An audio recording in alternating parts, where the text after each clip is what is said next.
शून्यवाद में विश्वास रखने वाली कांग्रेस पार्टी दिल्ली में लगातार 3 विधानसभा चुनावों में शून्य सीट पाकर भी आत्मसंतुष्ट दिखाई दे रही है। पिछले 3 लोकसभा चुनाव में भी उनके साथ शून्यवाद की ही स्थिति बनी रही। कम से कम राजनीतिक दर्शन शास्त्र के हिसाब से कांग्रेस की यह शून्यवाद नीति उसकी आत्मसंतुष्टि को जताती है, जबकि आम आदमी पार्टी की हार ने अरविंद केजरीवाल के बढ़ते राजनीतिक कद को सिमटा दिया है और दिल्ली वासियों ने एक बार फिर से जता दिया है कि मोदी की गारंटी ही असली गारंटी है। नमस्कार, रूसी नेशनल में आप सभी का स्वागत है। आप देख रहे हैं हमारा खास शो प्रतिदिन नई और सही खबर और मैं हूं आपके साथ मुकेश शुक्ल।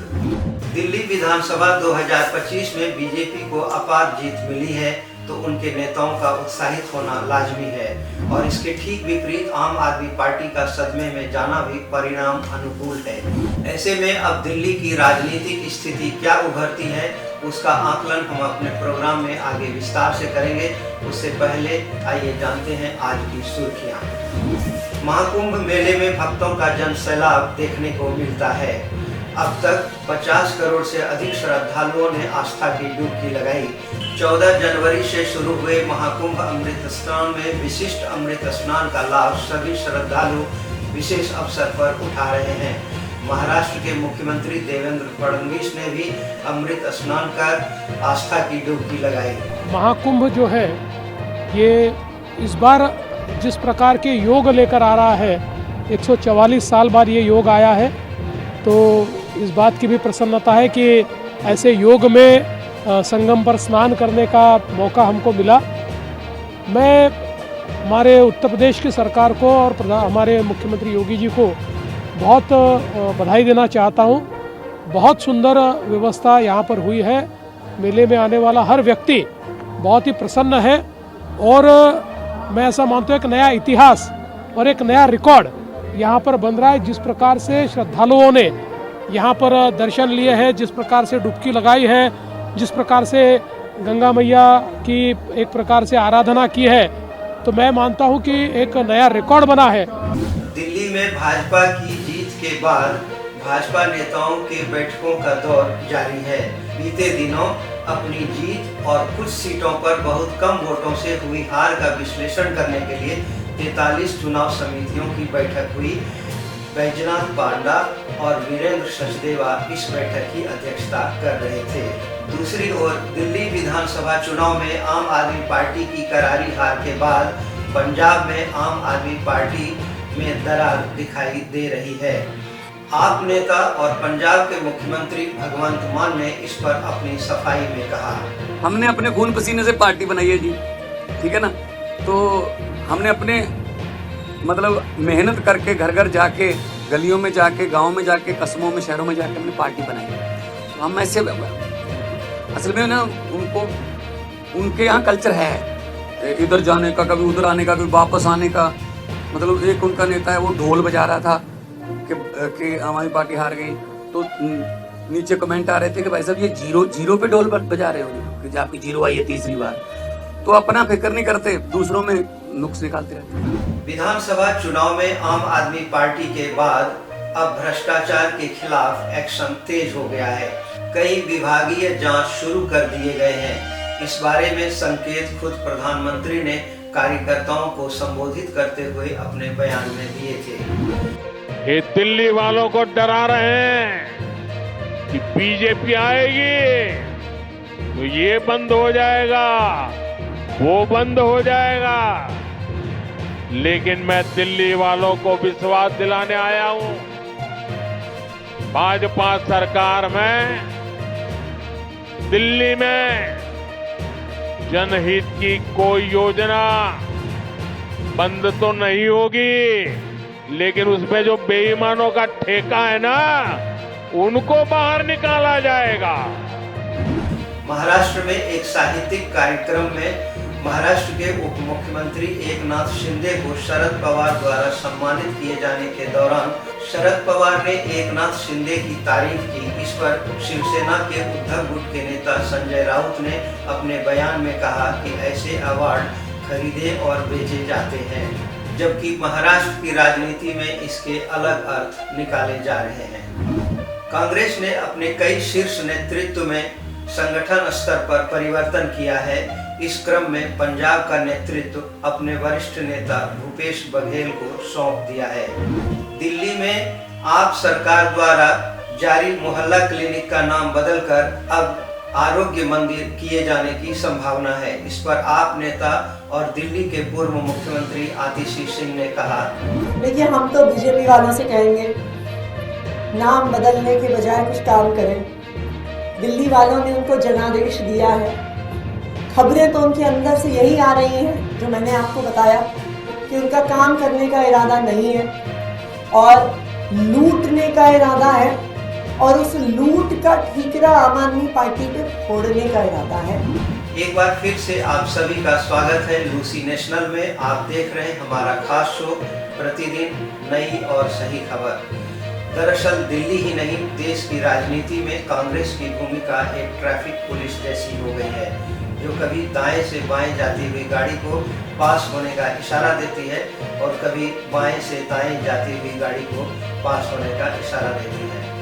दिल्ली में पिछले 2 विधानसभा चुनावों का आकलन अगर किया जाए तो कभी कांग्रेस ने आम आदमी पार्टी की जीत में अपनी भूमिका निभाई तो कभी बीजेपी की जीत में अपनी भूमिका निभाई, ऐसा विश्लेषक मानते हैं। आपको याद होगा जब हरियाणा चुनाव में कांग्रेस के स्थानीय नेताओं ने आम आदमी पार्टी को अपने साथ शामिल नहीं किया तो आपको हरियाणा में अकेले चुनाव लड़ना पड़ा, जिसका खामियाजा कांग्रेस पार्टी को भुगतना पड़ा और कांग्रेस पार्टी हरियाणा में हार गई। इसके ठीक विपरीत दिल्ली में आपने अपनी मजबूत स्थिति देखते हुए कांग्रेस को अपना पार्टनर नहीं बनाया, जिससे कांग्रेस को अकेले चुनाव लड़ना पड़ा। अपनी जीत सुनिश्चित करने के लिए कांग्रेस ने अपनी पूरी ताकत झोंक दी, जिसका खामियाजा आपको भुगतना पड़ा। इस तरह दिल्ली में आम आदमी पार्टी को हराकर कांग्रेस ने भी हरियाणा में हुई अपनी पराजय का हिसाब बराबर कर लिया। आम आदमी पार्टी की हार ही कांग्रेस की आत्मसंतुष्टि की मुख्य वजह है।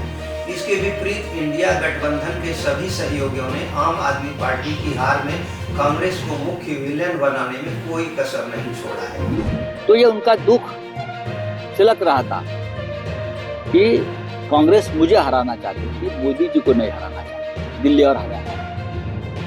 केजरीवाल का कहना है, केजरीवाल जी का कहना है, हरियाणा और दिल्ली में आप कांग्रेस से अलायंस करना चाहते थे। हमने बातचीत शुरू की थी।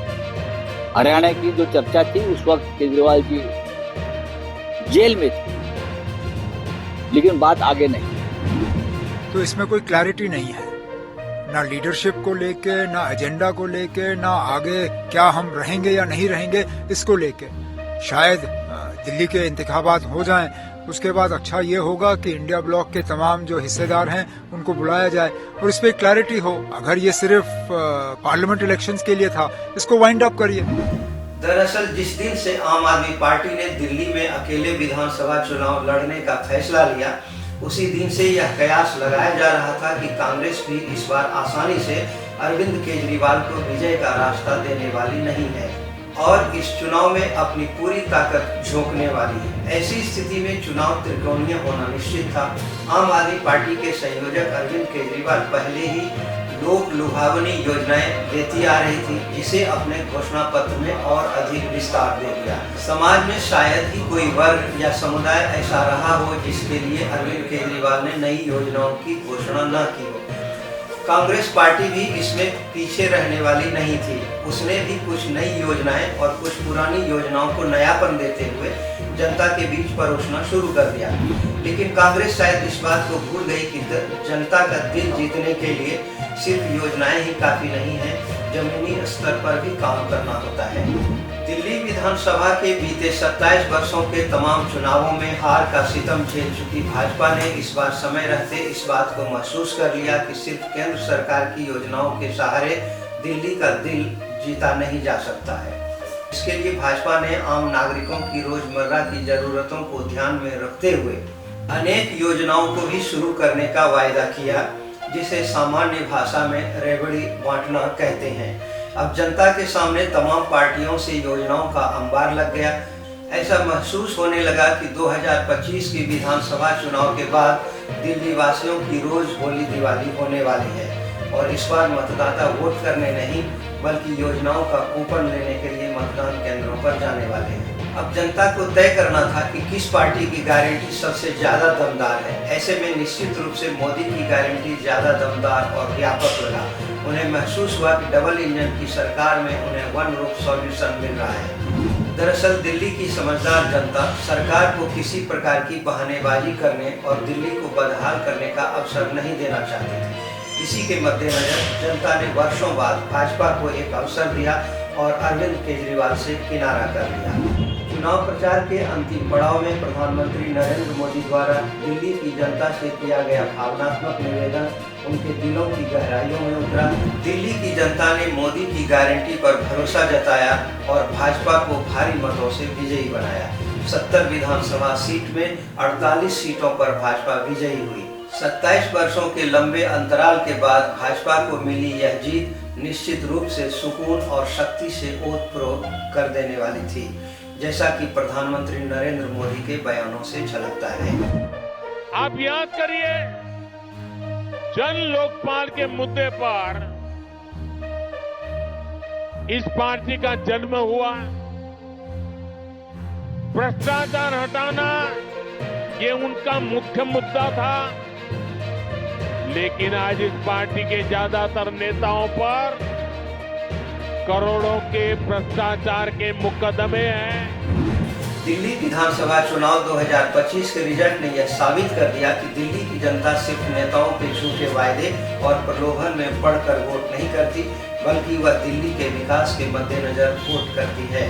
दिल्ली को स्वच्छ हवा मिले, शुद्ध पानी मिले, युवाओं को बेहतर रोजगार मिले, सुरक्षा का पुख्ता इंतजाम हो, इंफ्रास्ट्रक्चर हो, डेवलपमेंट हो, ताकि दिल्ली भी दुनिया के दूसरे देशों की राजधानी की तरह पूरे दमखम से कह सके कि मैं भारत की राजधानी दिल्ली हूँ और यहाँ रहने वाले लोग गर्व से कह सकें वी आर डिलाइट। अभी आप देख रहे थे लूसी नेशनल का खास शो प्रतिदिन नई और सही खबर। आगे की खबरों पर हम आपको ताज़ा अपडेट देते रहेंगे। आप हमारे चैनल लूसी नेशनल से जुड़े रहें और अपना सुझाव हमें नियमित रूप से देते रहें। धन्यवाद, नमस्कार।